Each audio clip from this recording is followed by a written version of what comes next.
बिस्मिल्लाहिर्रहमानिर्रहीम। आज हम एक्सरसाइज 21.2 शुरू करने वाले हैं और उसमें 21.2 में जो सबसे अहम समझने वाला टॉपिक है वो कंपेयरिंग कोएफिशिएंट्स मेथड है। ठीक है, तो इसको पहले हम समझ लें कि आखिर ये चीज़ क्या है।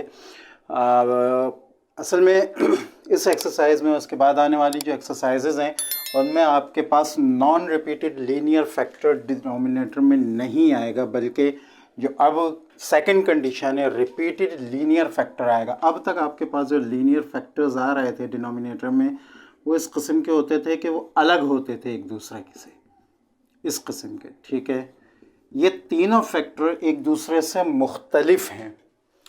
ठीक है, लेकिन अगर मैं यहाँ अब अगर आप देखें तो यहाँ आपके पास असल में x+1 into x+1 into x+2 ये दो लीनियर फैक्टर्स हैं और रिपीटेड हैं। ठीक है, तो अब इसमें हम असल में जो तरीक़ेकार इस्तेमाल करेंगे उसमें हम कंपेयरिंग कोएफिशिएंट्स का तरीक़ा इस्तेमाल करेंगे। ठीक है, कैसे करेंगे? इसमें हम जब इस तरह इक्वेशन 1 बनाएंगे जैसे पिछले क्वेश्चंस में हम बना रहे थे, तो जो हमारे पास रिपीटेड फैक्टर है उसकी जितनी भी पावर्स हैं हम इस्तेमाल करेंगे। जैसे x+1 इसकी एक पावर है जो यहाँ मौजूद है वो है 1, और दूसरी पावर है x+1 स्क्वायर। ठीक है, जो कि यहाँ मौजूद है। ठीक है, इन दोनों को लेंगे और उसके बाद तीसरी अगर इसके साथ कोई अलग है तो उसको भी हम मल्टीप्लाई करेंगे। ठीक है, यहाँ भी आप देख सकते हैं आपका क्वेश्चन नंबर 2 मैंने सॉल्व कराया है। ठीक है, जो आगे आपके पास आ जाएगा। तो यहाँ आपके पास एक फैक्टर है x, ये असल में है x², लेकिन इसकी दो पावर्स यहाँ इस्तेमाल हो रही हैं, x1 भी है और x2 भी, यानी जितनी पावर्स हो सकती हैं उनको हम लेंगे यहाँ पे।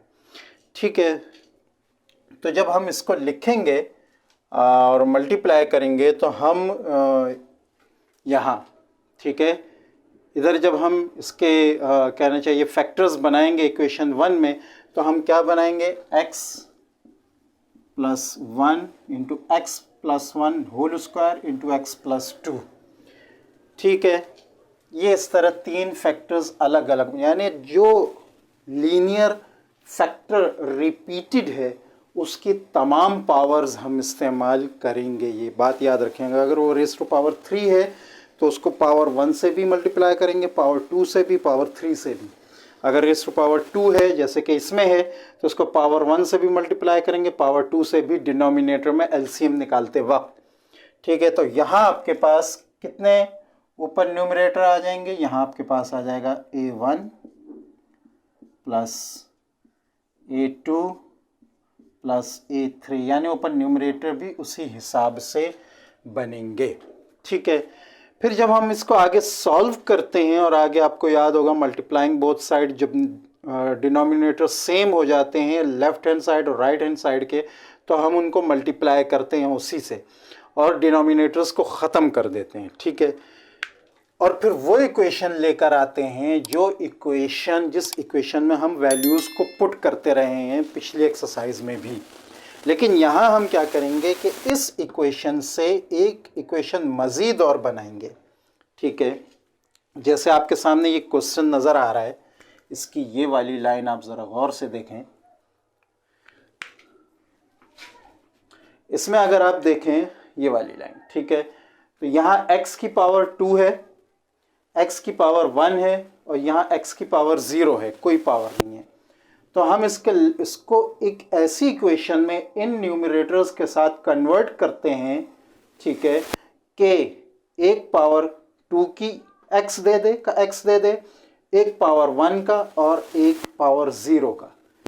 ठीक है, अब आप यहाँ देख लें, यहाँ क्या है x² जिसका कोफिशिएंट है 1, यहाँ x² है जिसका कोफिशिएंट है a1 प्लस a3, यहाँ x है इधर, इसका कोफिशिएंट है 7।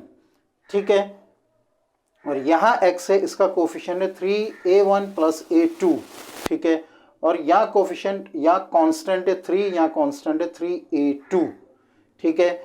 मीन्स यहाँ जितने भी कोफिशिएंट और कांस्टेंट होंगे ये, ठीक है, उनकी वैल्यू जो है इसके कोफिशिएंट के बराबर होगी। मीन्स a1 प्लस a3 1 के बराबर है, 3a1 प्लस a2 7 के बराबर है, और 3a2 की वैल्यू 3 ही होगी। ये कंपेयरिंग कहलाती है। इस कंपेयरिंग के ज़रिए हम आगे क्वेश्चंस जो हमारे हैं उनको सॉल्व करेंगे। अगर आपके पास a1, a2, a3 तीन न्यूमरेटर्स आते हैं तो इनमें से दो न्यूमरेटर तो इसी तरीके से सॉल्व हो जाएंगे, लेकिन तीसरा न्यूमरेटर जो है वो आपका कंपेयरिंग कोएफिशिएंट के तरीके से सॉल्व होगा, जो आगे आप क्वेश्चंस में देखेंगे। ठीक है, इसको एक मिसाल से मज़ीद मैं आपको यहाँ समझाता हूँ। ये क्वेश्चन यहाँ पे था, यहाँ पर भी आप देखें, यहाँ आपका के पास है 2x² plus 3x minus 2 is equal to, ठीक है। अब आपके पास जो इक्वेशन आती है उसमें आपके पास राइट हैंड साइड पे, मैं नीचे लिख रहा हूँ, राइट हैंड साइड पे आता है a1 प्लस a3 x², ठीक है, प्लस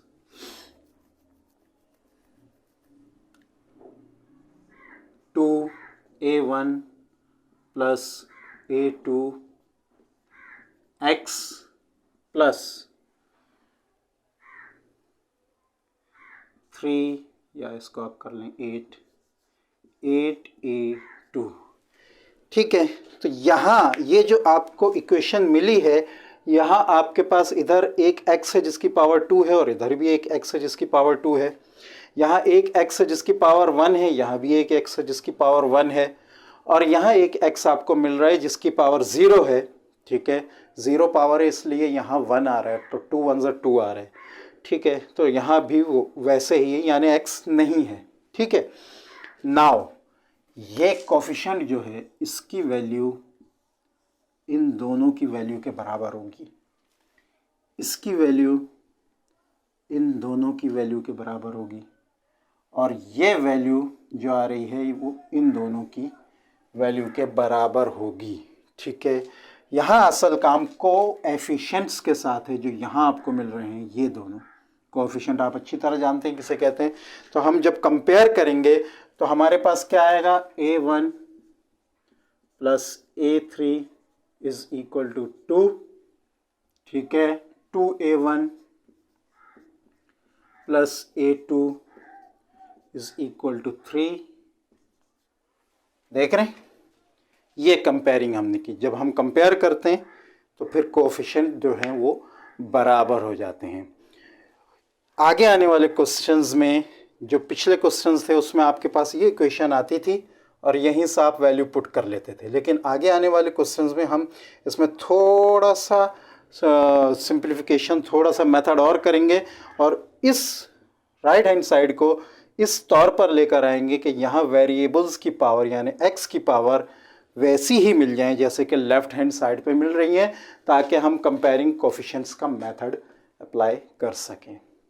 तो होप आपको ये मेथड अच्छी तरह से समझ में आया होगा, ठीक है।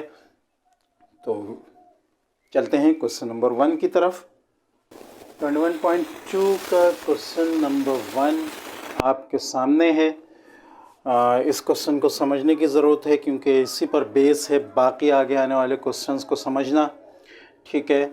और इससे पहले मैं कंपेयरिंग कोएफिशिएंट्स को तफसील से ज़िक्र कर चुका हूँ। यहाँ इक्वेशन 2 लाने के बाद जो हम 21.1 में जो इक्वेशन 2 लेकर आ रहे थे, उसके बाद हम इक्वेशन 3 लेकर आएंगे जिसमें हम कोएफिशिएंट जो है वो कंपेयर करके रखेंगे, ठीक है। ये थोड़ा सा स्टेप इसमें बढ़ेगा, और फिर हमारे पास जितने भी न्यूमरेटर्स होंगे उनमें से कोई एक न्यूमरेटर जो है वो हम कंपेयरिंग कोएफिशिएंट के प्रोसेस से हासिल करेंगे, ठीक है। नाउ तरीक़ेकार शुरू का वैसे ही है। आपके पास पहले आपने ये समझना है कि सेकंड कंडीशन कैसे है। सेकंड कंडीशन इस तरह है कि यहाँ दो फैक्टर्स आ रहे हैं और रिपीट हो रहे हैं, और दोनों फैक्टर लीनियर फैक्टर हैं, ठीक है। स्क्वायर का मतलब ये कि x + 1 दो बार आ रहा है, मीन्स रिपीट हो रहा है। तो लीनियर एक्सप्रेशन है, रिपीटेड है, तो लिहाजा ये सेकंड कंडीशन है। सेकंड कंडीशन में हम कंपेयरिंग कोफिशिएंट्स के प्रोसेस को इस्तेमाल करते हैं। थोड़ा बहुत पिछले ही प्रोसेस की तरह होता है, बाकी जो है वो कंपेयरिंग कोफिशिएंट्स के। ठीक है, सोल्यूशन लिखेंगे, लेट लिखेंगे, ये आपके पास क्वेश्चन लेफ्ट हैंड साइड पे आ जाएगा। आगे इसको दो कहना चाहिए कि डिनोमिनेटर्स में कन्वर्ट कर देंगे, एक न्यूमरेटर A1 और दूसरा A2 के साथ। यहाँ बात ये याद रखनी है कि जितने भी रिपीटेड आपके पास लीनियर एक्सप्रेशंस आ रही होंगी, उनके जितने पावर बन सकते हैं हम उतने पावर इस्तेमाल करेंगे। देखिए x+1 इसका मैक्सिमम पावर यहाँ 2 आ रहा है, तो हम क्या करेंगे, डिनोमिनेटर में एक x+1 1 पावर वाला रखेंगे और एक 2 पावर वाला रखेंगे। ठीक है, इसके अलावा अगर कोई नॉन रिपीटेड होगा जो आगे के क्वेश्चंस में आपके पास आएंगे उसको अलग रखेंगे, उसके लिए आगे हम A3 बनाएंगे। अगर यहाँ पर x+1 raise to the power 3 होता तो फिर यहाँ में एक प्लस A3 भी बनाता और उसके साथ x+1 यानी आगे इस तरह आ जाता A3 upon x+1 raise to the power 3 plus के साथ। ठीक है, यानी मैक्सिमम जितनी पावर्स आ रही हैं 1 से लेकर ऊपर जितनी भी आ रही हैं उन सब पावर्स के डिनोमिनेटर हमने लिखने होंगे और उनके साथ हम न्यूमरेटर जो है वो ऐड करेंगे। या 2 पावर की लीनियर इक्वेशन है। ठीक है, तो इसका एक पावर ये आ गया 1 पावर और ये 2 पावर की, इसका एक न्यूमरेटर A1 कर दिया हमने, इसका एक A2 कर दिया। अब इसको हम एलसीएम निकालेंगे जिस तरह हम पहले निकालते आए हैं। ठीक है, ये लेफ्ट हैंड साइड इसी तरह यहाँ रहेगा। इन दोनों का एलसीएम निकालेंगे तो आप देख सकते हैं कि यहाँ इसका डिनोमिनेटर है x+1 और यहाँ आ गया x+1 raise to power 2, means ये न्यूमरेटर एक बार x+1 से मल्टीप्लाई होगा और ये A+A2 है, इसका denominator x+1 whole raise to power 2 है और यही डिनोमिनेटर है, तो ये किसी चीज़ से मल्टीप्लाई नहीं होगा। ठीक है, ये आपने एलसीएम निकाल लिया। उसके बाद multiplying both side with the same denominator, इसका डिनोमिनेटर भी यही है, इसका डिनोमिनेटर भी यही है, दोनों को जब हम मल्टीप्लाई करेंगे दोनों साइड तो हमारे पास दोनों डिनोमिनेटर ख़त्म हो जाएंगे। यहाँ आपके पास 4x - 3 आ जाएगा और यहाँ सिर्फ आपके पास A1 × x+1 प्लस A2 आ जाएगा। ये आपकी इक्वेशन 2 बन गई जो 21.1 एक्सरसाइज तक आप बनाते रहेंगे। अब थोड़ा सा स्टेप और आप बढ़ाएंगे और इसको लेकर आएंगे कंपेयरिंग कोएफिशिएंट्स के तरीक़ेकार पे। ठीक है, यहाँ ये एक ही स्टेप में हो गए, लेकिन बाकी क्वेश्चंस में इसमें स्टेप बढ़ भी सकते हैं। तो यहाँ हम क्या करेंगे कि ये पूरा मल्टीप्लाई कर देंगे हम, हमारे पास आ जाएगा A1 × x A1x, A1 × 1 A1 और बाकी आ गया प्लस A2। ठीक है, तो 4x - 3 = A1x + A1 + A2। अब अगर आप यहाँ देखें तो इसका कोएफिशिएंट ये पावर 1 का है, ये भी पावर 1 का है। ठीक है, और ये आगे कांस्टेंट है, ये दोनों आगे कांस्टेंट हो जाएंगे। ठीक है, तो ये इसी के पैटर्न पे आ गई है। हम यहाँ पे कोएफिशिएंट्स को जो है वो कंपेयर कर सकेंगे जब हमें ज़रूरत पड़ेगी। ठीक है, अब हम एक फैक्टर को इस्तेमाल करेंगे क्योंकि हमारे पास एक ही फैक्टर मिल रहा है, x = 1 -1। ठीक है, फैक्टर हमारे पास है x+1 है। ठीक है, तो रूट आ जाएगी x = -1, हम वही इस्तेमाल करेंगे by putting x = -1 in equation 2। Equation 2 जैसे हम इस्तेमाल करते हैं पिछले क्वेश्चंस में वही इस्तेमाल करेंगे। ठीक है, 4x की जगह -1, यहाँ पे भी x की जगह -1 आ जाएगा, तो 4 - 1 = -4 और ये -3 A1 या -1 + 1 0 हुआ, 0 × A1 0 और ये A2। ठीक है, तो -4 -3 -7 और यहाँ सिर्फ A2, मैंने डायरेक्ट दोनों की जगह बदल दी है, A2 की वैल्यू आपके पास -7 आ जाएगी। ठीक है, अब आप A2 की वैल्यू तो मालूम कर सकते हैं, लेकिन A1 की वैल्यू मालूम करने का और कोई तरीक़ा नहीं है सिवाय कंपेयरिंग कोएफिशिएंट के तरीक़े से। तो हम कंपेयर करेंगे। ठीक है, यहाँ आप देख सकते हैं पावर 1 का x मौजूद है और यहाँ भी पावर 1 का x मौजूद है। इन दोनों को अब हम कंपेयर करेंगे, मीन्स इसका जो कोएफिशिएंट है वही इसका कोएफिशिएंट है। ठीक है, लिहाजा 4x = A1x, 4x दोनों साइड कैंसिल हो जाएगा, बेशक आप इसको कैंसिल आउट कर दें ऐसे। 4 = A1 मीन्स A1 की वैल्यू 4 है। अब आप उसी तरह दोनों वैल्यूज़ A1 और A2 की जो है वो इक्वेशन 1 में पुट कर दें। 4x minus 3 upon x1 x plus 1 whole raise to power 2।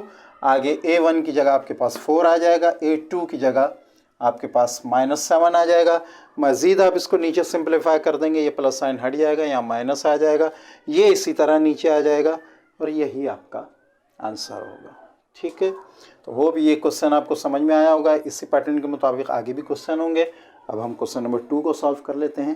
Question number 2 आपके सामने है। क्वेश्चन नंबर 2 है x² + 7x + 3 upon x² into x + 3। ठीक है, तो यहाँ बेसिकली 3 फैक्टर्स आ रहे हैं नीचे आपके, और यानी 3 डिवाइड करने वाले एक्सप्रेशंस हैं। एक x है, दूसरा भी x है और तीसरा x + 3 है। यानी आप इसको यूँ कह सकते हैं कि ये असल में x + 3। ठीक है, तो ये 2 फैक्टर्स लीनियर फैक्टर हैं, जो कि मैं पिछले एक्सरसाइज में बता चुका हूँ कि x + 0 होते हैं। ठीक है, तो ये दोनों लीनियर फैक्टर हैं। ठीक है, और रिपीटेड हैं। ये आपकी सेकंड कंडीशन हो जाएगी। ठीक है, तो लिहाजा हम इसको उस हिसाब से ही सॉल्व करेंगे। लेट करेंगे, क्वेश्चन यहाँ आ जाएगा आपका उसी तरह, और 3 जगह आप इसको डिवाइड कर देंगे। ठीक है, तो ये जो है इसकी जो जितनी भी पावर्स आ रही हैं आपके पास, मैक्सिमम और मिनिमम जितनी भी पावर्स हैं, आप एक x है और एक x² है, दोनों को ले लेंगे। x आ गया, x² आ गया और तीसरा फैक्टर x + 3 आ गया। ठीक है, ऊपर इसके आप A1 A2 A3 जितने भी, जैसे मैंने बताया पिछले क्वेश्चन में, ऐड करना चाहें ऐड कर सकते हैं। ठीक है, नाउ अब आप जब LCM लेंगे तो आपको पास LCM में डिनोमिनेटर में वही आएगा जो इस इक्वेशन में है। ठीक है, यहाँ ये इक्वेशन लिखेंगे नीचे वाले स्टेप में, LCM लें इसका, और LCM जब आप लेंगे तो A1 का डिनोमिनेटर x है जो इन दोनों से मल्टीप्लाई हो रहा है, लिहाजा A1 भी इन दोनों से मल्टीप्लाई होगा। A1 का डिनोमिनेटर x है। ठीक है, और नीचे आ रहा है x² इंटू x + 3, मीन्स एक x और x + 3 ज़्यादा आ रहा है, वो यहाँ मल्टीप्लाई हो गया। ठीक है, A2 का डिनोमिनेटर x² है, यहाँ एलसीएम में x + 3 ज़्यादा आ रहा है, तो ये ही ऊपर मल्टीप्लाई होगा। और यहाँ डिनोमिनेटर में x + 3 है और x² इससे मल्टीप्लाई हो रहा है, तो यही x² ऊपर A3 से भी मल्टीप्लाई होकर आएगा। LCM समझना बहुत ज़्यादा ज़रूरी है कि LCM में हम करते क्या है कि अगर डिनोमिनेटर जिस चीज़ से भी मल्टीप्लाई हो रहा है, जिस चीज़ से भी डिवाइड हो रहा है, वही हम न्यूमरेटर के साथ भी करते हैं। तो यहाँ अगर आप इस चीज़ को समझ लेंगे तो ये इंशाल्लाह आगे आपको कोई मसला पैदा नहीं करेगी। अच्छा, यहाँ जब हमने A1 A2 A3 डाला था तो इसको इक्वेशन 1 कह दिया था। ठीक है, और यहाँ हम अब इसको मल्टीप्लाई करेंगे ताकि डिनोमिनेटर जो है वो ख़त्म हो जाए। ये इक्वेशन यहाँ है, ये यहाँ इक्वेशन है, both sides x² into x + 3 से हम मल्टीप्लाई करेंगे, मल्टीप्लाइंग बोथ साइड। ठीक है, तो हमारे पास क्या आ जाएगा, यहाँ से डिनोमिनेटर राइट हैंड साइड पे ख़त्म हो जाएगा और यहाँ का डिनोमिनेटर राइट हैंड साइड पे ख़त्म हो जाएगा, x² + 7x + 3 आ जाएगा, और यहाँ ये पूरी न्यूमरेटर वाली आपके पास इक्वेशन आ जाएगी, एक्सप्रेशन आ जाएगी। इसको आप कह देंगे इक्वेशन 2, इसलिए कि बेसिकली यही इक्वेशन है जिसमें आप पिछली एक्सरसाइज में भी, यानी जो LCM मल्टीप्लाइंग बोथ साइड करने के बाद जो इक्वेशन आती थी पिछली एक्सरसाइज में भी, आप उस ही के साथ जो है वो वेरिएबल्स रख कर, वेरिएबल की वैल्यू रख कर, x की वैल्यू रख कर आप जो है वो वैल्यूज़ निकालते थे, और अब भी इसी में निकालेंगे। लेकिन इसके बाद एक थोड़ा सा प्रोसेस और है, ठीक है, जो कि आपने पिछले क्वेश्चन में भी किया है, और वो ये कि इन जितनी भी x हैं, जितने भी वेरिएबल हैं, आप उनको उस फॉर्म में लेकर आ जाएंगे जो आपके पास लेफ्ट हैंड साइड पे है। ठीक है, तो यहाँ अगर आप देखें तो x को आप मल्टीप्लाई कर दें पूरी इस ब्रैकेट से। ठीक है, इधर दूसरा x नहीं है, इधर सिर्फ x² है। जब यहाँ आप मल्टीप्लाई करेंगे तो आपके पास आ जाएगा x² + 3x। यहाँ आपके पास x + 3 है, यहाँ आपके पास x² है, बिल्कुल वैसे ही है। मजीद दोबारा मल्टीप्लाई करेंगे आप a के साथ, a1x² प्लस 3ax आ जाएगा। इसको आप इन दोनों से मल्टीप्लाई करेंगे, a2x और 3a2 आ जाएगा, और यहाँ a3x² आ जाएगा। 1 2 3 4 5। ठीक है, अब जो पावर्स हैं, सेम पावर्स हैं वेरिएबल की, उनको एक साथ कर दें, ये दोनों साथ हो जाएंगे। ठीक है, अच्छा, उसके बाद ये दोनों साथ हो जाएंगे और ये सबसे आखिर में आ जाएगा। a1x² a3x² 3a1x plus a2x plus 3a2। ठीक है, अब आप इसमें कॉमन ले लें। ठीक है, कॉमन आपके पास जो है x² कॉमन आ जाएगा, ये x² आ गया, बाकी ब्रैकेट में चला गया। इधर इन दोनों में कॉमन ले लें, x कॉमन आ जाएगा, बाकी 3a1 प्लस a2 ब्रैकेट में चला जाएगा, और यहाँ आपके पास 3a2 आ जाएगा। तो अब अगर आप देखें तो x² का कोफिशिएंट मौजूद है, जैसे यहाँ x² का कोफिशिएंट 1 है। x का कोफिशिएंट मौजूद है, जैसे कि यहाँ x का कोफिशिएंट 7 है, और ये कांस्टेंट है, इसके साथ कोई वेरिएबल नहीं है। इसको आप बना देंगे इक्वेशन 3। ये प्रोसेस इन क्वेश्चंस में समझना, जैसे कि मैंने पिछले क्वेश्चन में बताया है और मैंने कंपेयरिंग कोफिशिएंट्स में बताया है, ये चीज़ समझना बहुत ज़्यादा ज़रूरी है। ठीक है, अब आप इक्वेशन 2 को इस्तेमाल करेंगे। Put x is equal to 0। दो आपके पास वो हैं फैक्टर्स हैं। ठीक है, एक x प्लस 0 और x प्लस 3। तो इससे आपको मिल जाएगा x इज इक्वल टू -3 और इससे आपको मिल जाएगा x इज इक्वल टू 0। तो ये दोनों आप रखेंगे पहले। Put x is equal to 0 in equation 2। Equation 2 में आपने 0 रखा सारी वैल्यूज़ में। यहाँ 0 का स्क्वायर 0, 7 × 0 0, 3 आपके पास आ जाएगा। यहाँ चूंकि 0 है तो ये 0 जहाँ भी मल्टीप्लाई होगा अमाउंट को 0 कर देगा, इन दोनों से मल्टीप्लाई होकर 0। यहाँ 0 है, 0 का स्क्वायर 0 मल्टीप्लाई बाई a3 0, सिर्फ ये आपके पास बचेगा 3 plus 0 3 multiply by a2 3a2, और यहाँ आपके पास 3 आ गया। 3 इज इक्वल टू 3a2 आया। ठीक है, 3a2 is equal to 3a2 की वैल्यू आपके पास आ गई 1। इससे कंफ्यूज नहीं होइएगा, ये अलग है। ठीक है, अब दूसरा फैक्टर रखेंगे जो -3 आ रहा था हमारे पास। Put as x is equal to -3 equation 2। याद रखें ये इक्वेशन जो मैं पहले बताया मैंने कि जो मल्टीप्लाइंग बोथ साइड के बाद आपके पास आई है, उसमें आपने वैल्यूज पुट करनी है। इस इक्वेशन को भी इस्तेमाल करेंगे, करना पड़ता है, लेकिन ये लास्ट में उस वेरिएबल के साथ जो हमें पता नहीं चल सकता। ठीक है, क्योंकि a1 की वैल्यू हमें मिल जाएगी, a3 की भी मिल जाएगी, a2 की नहीं मिलेगी, जिसको हम आखिर में देखेंगे, जिसके साथ वेरिएबल नहीं है। Now put x is equal to -3 in equation 2। हमने -3 रख दिया। इक्वेशन 2 आप नीचे देख चुके हैं। ये -3 यहाँ -3, ये -3 प्लस 3 0 हुआ, तो a1 -3 सब खत्म। खैर मैंने नीचे एक स्टेप किया है आपके लिए। -3 प्लस 3 0 आ जाएगा, a2 -3 प्लस 3 0 आ जाएगा, और a3 -3 का स्क्वायर 9 आ जाएगा।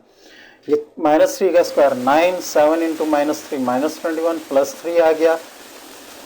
ये यहाँ ऊपर मैंने बता दिया कैसा है, ये भी और ये भी।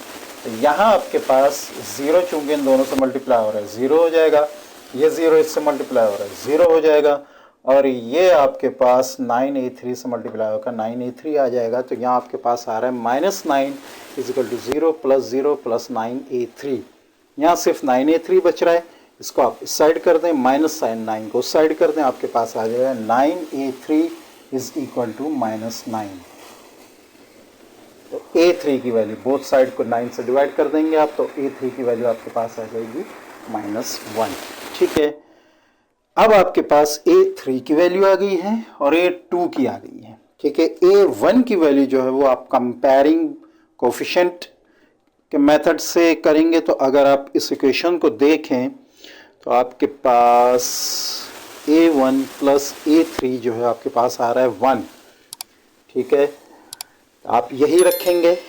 ठीक है, a1 plus a3 is equal to 1, क्योंकि यहाँ पे 1 है। ठीक है, a1 plus a3 is equal to 1, a1 plus -1 is equal to 1, plus minus minus A1 minus one is equal to 1, minus one जाकर प्लस हो जाएगा, A1 की वैल्यू आपके पास 2 आ जाएगी। ये सारी वैल्यूज़ A2 की, A3 की और A1 की तीनों वैल्यूज़ आप इक्वेशन 1 में रखेंगे। ये इक्वेशन मेन इक्वेशन है, ठीक है, जो आपने मालूम करनी है A1 A2 A3, A1 A2 A3 मालूम करना है, ठीक है। राइट हैंड साइड आपके पास आ गया X square plus 7x plus 3 upon X square into X plus 3, ये लेफ्ट हैंड साइड आ गया, is equal to right hand side आपके पास आ गया, सारी वैल्यूज हमने रख दी, A1 की जगह 2, A2 की जगह 1 और A3 की जगह -1, ठीक है।